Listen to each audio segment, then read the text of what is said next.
What are we doing today, folks? Hey, today's video is called Get Your Customers Talking. Hi, my name is Scott. I'm a radon mitigator in Virginia. I make videos for other radon mitigators, those looking to get in the business. So if you're a homeowner, stay and hang out.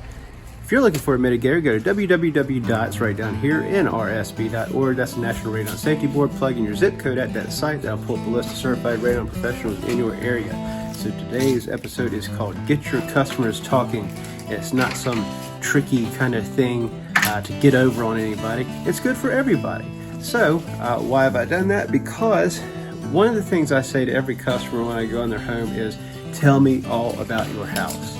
I cannot know too much about your house. And customers, well, people in general, like talking about two things: their kids and their houses, and also their neighbors' houses. So that's going to come into play as well. So today we've got a house that's about 40 years old or so, and it's built in a good solid middle class neighborhood, but there's a couple of X factors.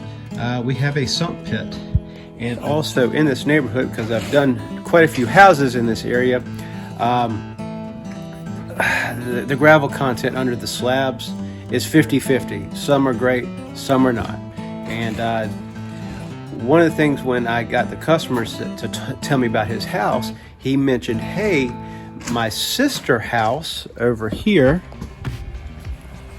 this house is the twin to this one, also has a radon system.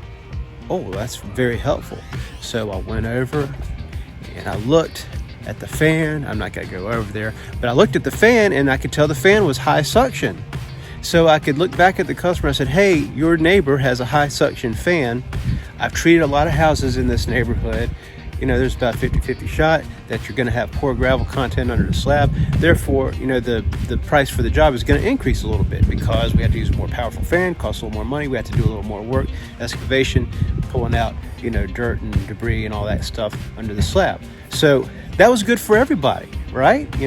Tell me about your house, and to be nosy and to walk around everywhere. And in fact, when we started out in the house, he opened up this door. I didn't even see the sump pit until we examined a little more and kept talking, right? So, it's good for everybody. Just, like I read a lot of detective books in here, they always want to get the suspect, like, get him talking, get your customers talking. It'll help you, it'll help them, it'll help you help them. All right, cool. So we've got our high suction fan ready to rock. And another thing, we usually like corners for treating homes, but I was meditating on this house, between last night and this morning, and I got to thinking, so if there's poor gravel content, this corner would have been pretty cool. However, I recall this big old crack right here, and this is the furthest point away from the living area, in there.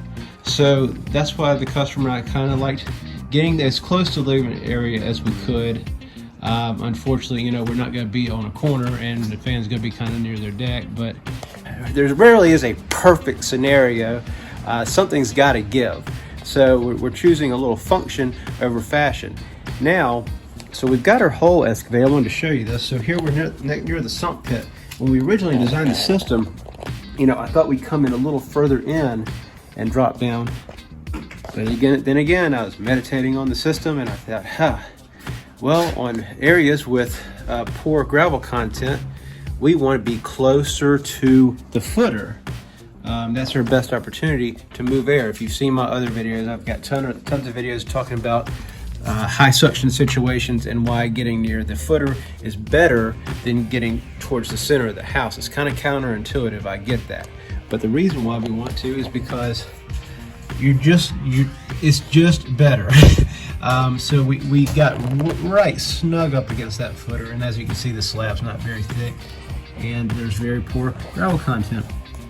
So right here's a sump pit. One of the discharge lines is from the washing machine, the other is from a floor drain. And so this is an active sump pit, and it's constructed out of 5-gallon buckets. So this is our suction point, and we don't want to lose suction in this you know, from this pit here. Look, you can even see, look at that. You can see our light right there through that. So anyway, we treat it with a little expanding foam. Perhaps mortar would be the best fix, but I wanted to get back in there.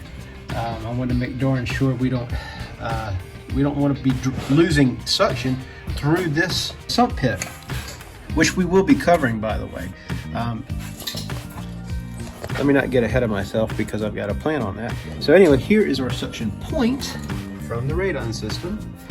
And when I excavated, I focused that way towards the living area. I kind of ignored this area because, you know, hey, when you open the door, you pretty much evacuate all the radon, and it's not the living area. And you know, when they go to sell their house someday, the inspector is going to test in there anyhow. If we treat a little bit of this area, swell, but we want to divert suction that way to the living area. So here we go. I'm gonna try to take you into the hole. All right, now see, you can see a little bit of plumbing right there. And you know, that's from the washing machine. And so, you know, I've just diverted my digging, focused my digging that way. And that's how we'll be pulling air from, you know, removing radon from the living area. And you're gonna get your best air movement, if you've seen my videos, from the perimeter of the house. The gravel content or dirt is only gonna become more smished, that's a technical term, as you get towards the center of the house. So think of the floors like this, like a contact lens, sort of concave. Your movement's going to come from the perimeter of the floor. My hand is representing the floor. Okay, I hope that's of some help to you. And I'm going to wrap this thing up, and we'll put the lid, we'll put a cover back on. I'll show you how. And all right, see you in a few. Okay, we're finished for the day, and voila. All right, and so I'll show you how we ended up with our sump pit and suction point, and how all that tied together here. So this high suction fan, we're kind of in between fans, and I feel that a conventional fan is not going to be enough. However, this is a piece of cake for this workhorse. This bad boy can go all the way up to 5, so we're in a sweet spot with there. We ought to be obliterating radon with this setup. So now for the sump pump lid. Well, it's a sump system built with 5-gallon buckets, so what better way to cover it than with a 5-gallon bucket lid. I've got it Gorilla Tape because the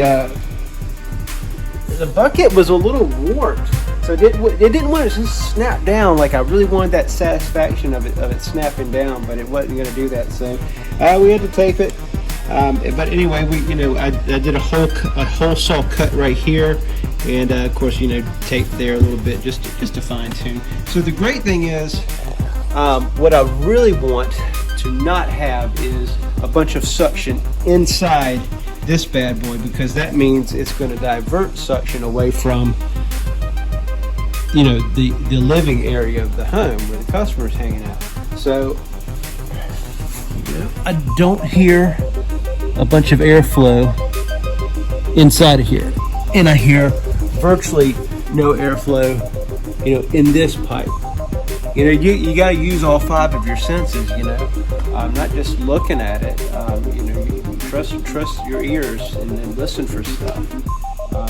So I feel really good about the system, and I hope this has helped you out. And if it has, why don't you smash that like button and consider subscribing. Drop lots of content on the Radon community. It doesn't cost you a dime, it means the world to me.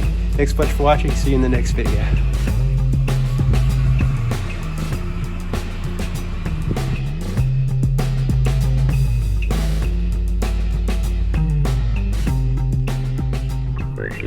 Matter.